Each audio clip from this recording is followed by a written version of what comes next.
السلام علیکم، میرا نام احسان اللہ، آپ دیکھ رہے ہیں احسان چودھری یوٹیوب چینل۔ میں سب سے پہلے آپ کو سندھ اسمبلی کی کچھ ویڈیو دکھاتا ہوں، اس کے بعد پھر آپ سے بات کریں گے۔ جی، آپ نے یہ ویڈیو دیکھی کہ ایک ہندو ارکان اسمبلی انل کمار اپنا ایک بل لے کے آتا ہے کہ پاکستان میں سندھ میں شراب پر پابندی لگنی چاہیے، جو کہ آپ لوگ اقلیتوں کے نام پر لائسنس جاری کرتے ہیں، اور ان کے مذہب میں بھی، اقلیتوں کے مذہب میں بھی، وہ چاہے ہندو ہیں، عیسائی ہیں، سکھ ہیں، ان کے مذہب میں بھی شراب منع ہے، حرام ہے۔ سندھ اسمبلی کے اس ایوان کی رائے ہے کہ شراب نہ صرف معاشرتی برائی ہے بلکہ دنیا بھر کے تمام مذاہب میں بھی شراب نوشی کی سختی سے ممنوعیت کی گئی ہے۔ پاکستان میں شراب کے لائسنس کو مذہبی اور دھرمی بنیادوں پر جاری کیا جاتا ہے۔ اس عمل سے پاکستان کی اقلیتی مذہب کی بدنامی ہو رہی ہے اور ان کو معاشرے میں رسوائی کا سامنا کرنا پڑ رہا ہے۔ لہٰذا یہ ایوان حکومت سندھ سے مطالبہ کرتا ہے کہ صوبے بھر میں شراب فروخت کرنے کے تمام لائسنس کو منسوخ کیا جائے اور فوری طور پر شراب کی خرید و فروخت پر مکمل پابندی عائد کی جائے۔ To the House, those who are for the resolution may say aye. Those who are against it may say no. The noes have it, the noes have it, and the resolution is rejected.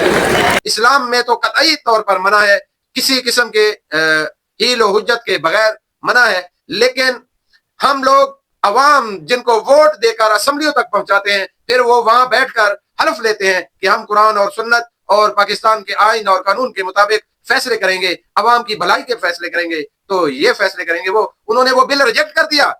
مسلمانوں کی assembly, مسلمانوں کا ملک، اکثریت میں مسلمان، تمام جو vote لے کر آ کر بیٹھے ممبر وہ مسلمان، بل شراب کا جو ہے وہ مسترد کر دیا جاتا ہے۔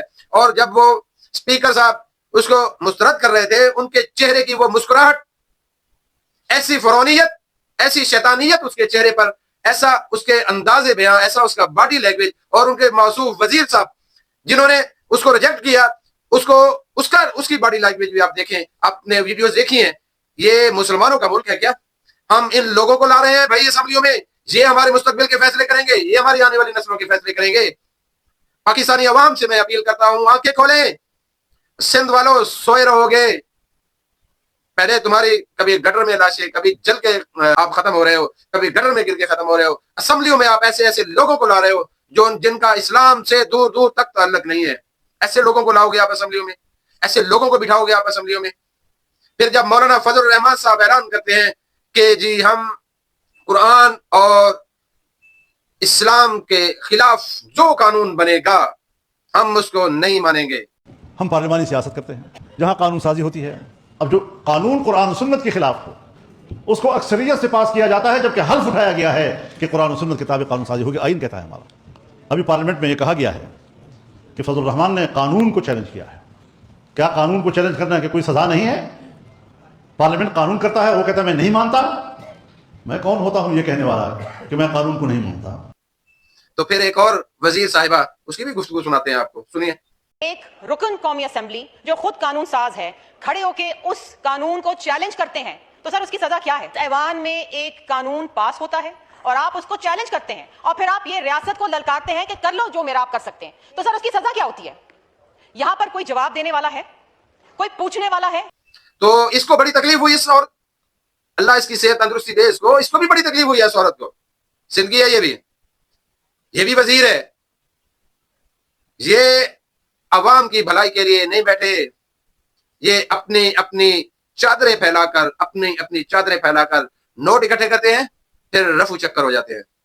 بہت ساروں کو ہم نے پہلے بھی دیکھا ہے، کبھی بیمار اسٹریچر پر آ رہے، کبھی کچھ، لیکن جیسے پاور میں آئے، میک کے سامنے آئے، تو پھر ان کی بریک نہیں لگتی۔ بھائی ہم اسلامی جمہوریہ پاکستان میں رہتے ہیں، ہم مولانا فضل الرحمان صاحب کو اپریشیٹ کرتے ہیں کہ چلیں آپ نے اسلام کا نام تو لیا اسمبلی میں، اسلام کی بات تو کی، اسلام کے بارے میں ان کو آگاہ تو کیا۔ جو ووٹ لے کر عوام کے اسلام کے نام پر ووٹ لیتے ہیں، جو اسلامی جمہوریہ پاکستان میں قانون کے حساب سے قانون بناتے ہیں، اسلام کے حساب سے، وہ بھائی سب دھوکا ہے، فراڈ ہے، دو نمبری ہے۔ سندھ والوں آنکھیں کھولو، کب تک ان کے پیچھے بھاگتے رہو گے جن کو نہ دین کا پتہ ہے نہ دنیا کا پتہ ہے۔